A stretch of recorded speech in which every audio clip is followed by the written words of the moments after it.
هنعمل بقى شوية كبدة اسكندراني زي الكتاب ما قال. شوية كبدة يتاكلوا في فينو مع شوية مكرونة سباكيتي زي ما انتوا عاوزين. كبدة مكوناتها مش كتير اصلا، احنا هنعملها زي بتاعة الشارع والمطاعم بالظبط. ده معانا توم وشطة او فلفل مضروبين مع بعض في الكبة.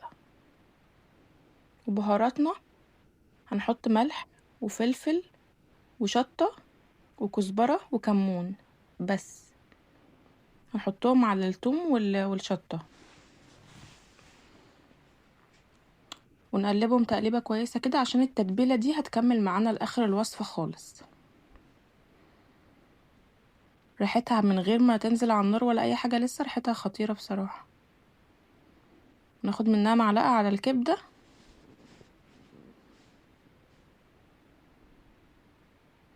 بعد كده هننزل بمعلقة ليمون ومعلقة خل على التتبيلة دي. وطبعا معانا طاسة على النار تكون سخنة والزيت يكون سخن جدا علشان الكبدة اول ما تنزل تاخد صدمة وما تنزلش مية. دي اهم حاجة بالنسبة لي، ان الكبدة ما تنزلش مية زي ما انتوا شايفين كده. ومعانا فلفل شطة بقى حراقة سبايسي زي ما انتوا عاوزين، متقطعة التقطيعة دي. هناخد معلقة من التتبيلة دي نحطها في الزيت وهو سخن، نقلبها بس تقليبة كده مجرد ان التوم يطلع ريحة. الكبدة يا جماعة المفروض ما بتتغسلش، بس انا كواحدة موسوسة لا، انا بغسل الكبدة براحتكم، انتوا مش عايزين تغسلوها ما تغسلوهاش.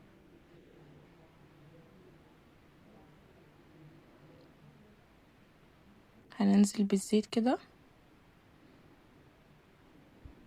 مش بقلبها، انا بس بسويها ومش هقلبها خالص غير لما تاخد صدمة بالظبط كده. واللي تحت ده زيت، هي ما نزلتش اي مية علشان الزيت كان سخن وانا نزلتها ما قلبتهاش غير لما خدت صدمة. هننزل بالفلفل،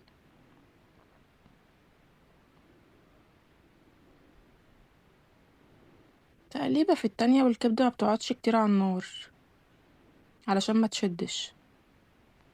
وهننزل ببقية التتبيلة اللي كنا شايلينها على جنب. مجرد ما نشم ريحة الثوم مع الخل كده كده هي تمام.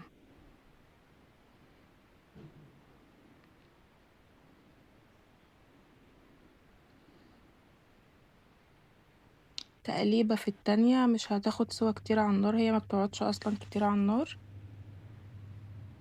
زي ما انتوا شايفين ما نزلتش اي مية، لان الكبدة لما بتنزل مية بتبقى زفرة.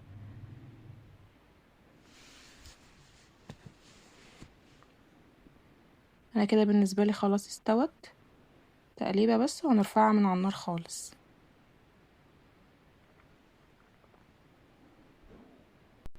زي ما انتوا شايفين كده كده خلصت معانا. انا عملت جنبها شوية طحينة. هنعمل شوية سندوتشات بعيش فينو بتبقى جميلة بصراحة.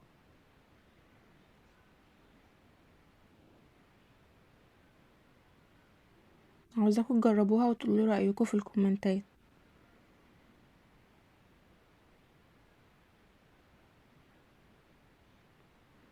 تتاكل مع عيش بلدي، تتاكل مع عيش فينو، مش هتقول لا.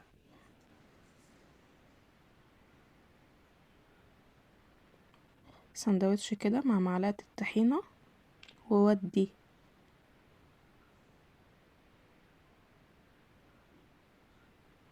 انا هنا كنت بطير من جمال الطعم.